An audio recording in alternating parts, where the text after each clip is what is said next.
खेसारी लाल यादव रंगदारी के दम पर एक गाना लेकर आते हैं और सारी रंगदारी कुछ ही घंटे में समाप्त हो जाती है। गाना डिलीट हो जाता है। अब रंगदारी इसलिए क्योंकि कोर्ट का फैसला आया हुआ है कि आप ग्लोबल म्यूजिक जंक्शन के अलावा कहीं से नहीं गा सकते। लेकिन खेसारी यहाँ पे सहारा लेते हैं एक बड़ी कंपनी का, जेम ट्यून्स जो कंपनी है, हरियाणा की कंपनी है और पूरे इंडिया में काम करती है। दूसरा चीज जो इसके मालिक हैं, नाम है राव इंद्रजीत सिंह। ये बहुत बड़े बाहुबली माने जाते हैं। जैसा टी सीरीज का अपने म्यूजिक पूरे इंडस्ट्री में वर्चस्व है, यही हाल इनका भी माना जाता है कि ये भी अपने आप में एक बहुत बड़ी मछली है म्यूजिक इंडस्ट्री की बात करें तो। और इनसे गाना लेकर आते हैं, रातों रात एक नया चैनल बन जाता है जेम्स ट्यून भोजपुरी नाम से। और ये चैनल इन बनाने इस कंपनी के लिए, इस म्यूजिक ग्रुप के लिए एकदम बाएं हाथ का खेल है। कोई भी एक चैनल का नाम बदलो, तुरंत सीएमएस के जरिए चैनल हिट हो जाएगा। गाना आता है, लेकिन ग्लोबल म्यूजिक जंक्शन चुपचाप पर्दे के पीछे ये तमाशा देख रही थी और वो शेर लेकर आते हैं खेसारी। तो जेम ट्यून भोजपुरी ऊपर से सवा शेर लेकर आती है। ये हरियाणवी कंपनी से भोजपुरी चैनल बनवाकर गाना लाते हैं, तो उधर से global music junction American company से, इंटरनेशनल कंपनी से स्ट्राइक मरवाती है और गाना तुरंत डिलीट हो जाता है। अब कैसे खेसारी खेल करने का सोच रहे थे, उनके पीछे मंशा क्या थी, कैसे वो सोच रहे थे कि हम बच जाएंगे, और उससे दोगुना बड़ा खेल ग्लोबल म्यूजिक जंक्शन ने क्या किया, ये वार्नर म्यूजिक ग्रुप जो अमेरिकन कंपनी है जिसने स्ट्राइक मारा है, इसके बारे में, और वो जेम ट्यून भोजपुरी जो चैनल था, जेम ट्यून्स जो कंपनी है, उसके बारे में विस्तार से हर चीज आपको समझाएंगे। पर उससे पहले नमस्कार, जनता जंक्शन देख रहे हैं आप और मैं हूं सन्नी मिश्रा। कैमरे के पीछे हमारे साथी विशाल खड़े हैं। खेसारी लाल यादव को कोर्ट ने स्पष्ट तौर पर बता दिया, समझा दिया, फैसला आ गया कि आप ग्लोबल म्यूजिक जंक्शन के अलावा कहीं नहीं गा सकते हैं। इसके बाद खेसारी कुछ दिन शांत भी रहे। एक गाना भी आया खेसारी म्यूजिक वर्ल्ड से, तो उसमें digital partner global music junction था। यानी खेसारी गाना ला सकते थे, लेकिन पार्टनरशिप में अगर ग्लोबल म्यूजिक जंक्शन को रखे तो। लेकिन खेसारी को चाहिए ज्यादा फायदा, उनको ग्लोबल म्यूजिक जंक्शन को पार्टनरशिप में नहीं रखना है, अपने गाने का फायदा उनको नहीं देना है। खेसारी के अंदर एकदम खलबली मची हुई थी। यही काम वो पहले कर रहे थे और जो कोर्ट का फैसला आया सब भारी पड़ गया। लेकिन फिर वही खलबलाहट, वही खलबली उनके अंदर मची हुई थी और वो पहुंच जाते हैं हरियाणा। 10 से 12 दिन पहले अगर आप उनके इंस्टाग्राम अकाउंट पर जाकर देखेंगे तो एक कोलैबोरेट पोस्ट दिखेगा, जिसमें एक दाढ़ी वाले शख्स के साथ वो दिख रहे हैं। उसको देखिएगा तो वहां पे पता चलेगा कि राव इंद्रजीत सिंह और खेसारी के बीच कोलैबोरेशन का एक पोस्ट है और अच्छा सा एक हरियाणवी गाना लगा है। अब ये राव इंद्रजीत सिंह जो हैं, ये बहुत बड़ी मछली है म्यूजिक इंडस्ट्री के।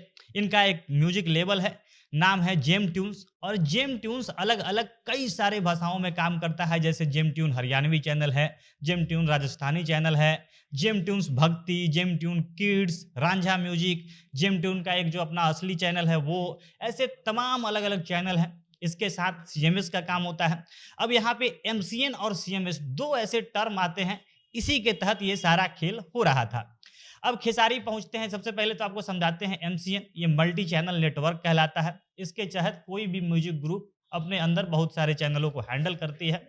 और इसी तरह जेम ट्यून का अपना एक एमसीएन है और उसी में एक चैनल शुरू होता है सीएमएस, जो कंट्रोल मैनेजमेंट सिस्टम होता है, जिससे कंट्रोल किया जाता है। इसके तहत ये गाना एक बन जाता है रातों रात चैनल, क्योंकि उनके पास कई सारे चैनल है। किसी भी चैनल का नाम बदलेंगे और अपना, इतनी बड़ी कंपनी है जेम ट्यून, से प्रचार करवा देगी, डिजिटल एकदम जो भी है प्रमोशन करवा देगी, गाना हिट होना ही था। इनको था कि इतनी बड़ी मछली है, इससे डर जाएगी ग्लोबल म्यूजिक जंक्शन, क्योंकि राव इंद्रजीत का बड़ा दबदबा है म्यूजिक कंपनी में, ये कैसे भी अपने गाने को ठीक करवा लेंगे। इसके साथ साथ जो जेम ट्यून भोजपुरी का सीएमएस, शायद ऐसी जानकारी मिल रही है, किसी विदेशी कंपनी को दे दिया जाता है। और इसके पीछे भी एक मंशा होगी, तिकड़म था कि शायद ये बताया जाएगा कि खेसारी अपना गाना इंडिया में नहीं बेच सकते हैं, लेकिन ये तो विदेशी कंपनी है, ये तो अलग चीज है। लेकिन इसके पीछे ग्लोबल म्यूजिक जंक्शन तमाशा देख रही थी और साथ साथ प्लानिंग कर रही थी। ये सारा काम खेसारी करते हैं, जेम ट्यून्स भोजपुरी बनाकर विदेशी कंपनी को सीएमएस देकर, जो कंट्रोल का काम है, देकर सब गाना वो लेकर आते हैं।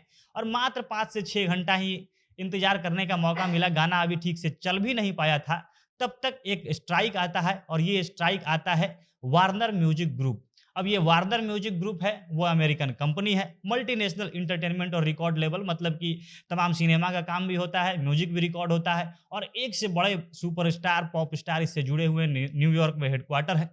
अब ये कंपनी भारत में भी काम करती है। अब शायद ग्लोबल म्यूजिक जंक्शन ने यही अपना सीएमएस वाला काम इसको दिया। यही Warner music group control management system अपना लेती है हाथ में ग्लोबल म्यूजिक जंक्शन का और मार देती है स्ट्राइक ये जेम ट्यून से जो गाना आया था भोजपुरी से खेसारी का फुल अड़हुल इससे। और इंटरनेशनल कंपनी के पीछे से गाना छुप कर खेसारी गाना लाना चाह रहे थे और दूसरी तरफ से इंटरनेशनल कंपनी का ही स्ट्राइक आता है, गाना हट चुका है। कहा तो ये जा रहा है कि जिस प्रकार का ये स्ट्राइक है ये गाना फिर वापस नहीं आएगा, लेकिन खेसारी के जो सपोर्ट करने वाले यूट्यूबर्स है अभी भी ये जानकारी दे रहे हैं कि ये गाना आ सकता है। हो सकता है उनके पीछे कुछ ना कुछ जानकारी हो, कोई ऐसा उनको क्लू मिला हो कि गाना आ सकता है, क्योंकि राव इंद्रजीत अपने आप में काफ़ी बड़े आदमी हैं और उनका जो म्यूज़िक इंडस्ट्री में काफ़ी दबदबा है, अपनी कोशिश में वो भी लगे हैं। क्योंकि पहले बताया जा रहा था कि कितना भी ग्लोबल म्यूज़िक जंक्शन कोशिश कर ले, राव इंद्रजीत के सामने कुछ भी नहीं चलने वाला है, गाना डिलीट नहीं होगा। लेकिन अचानक से इसमें वार्नर म्यूजिक ग्रुप की वाइल्ड कार्ड एंट्री होती है और सारा खेल पलट कर रख दिया जाता है और खेसारी जो काम कर रहे हैं ये अपने आप को बर्बाद करने वाला काम है।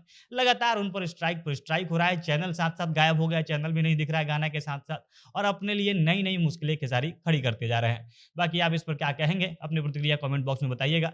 जनता जंक्शन देख रहे थे आप, बहुत-बहुत धन्यवाद।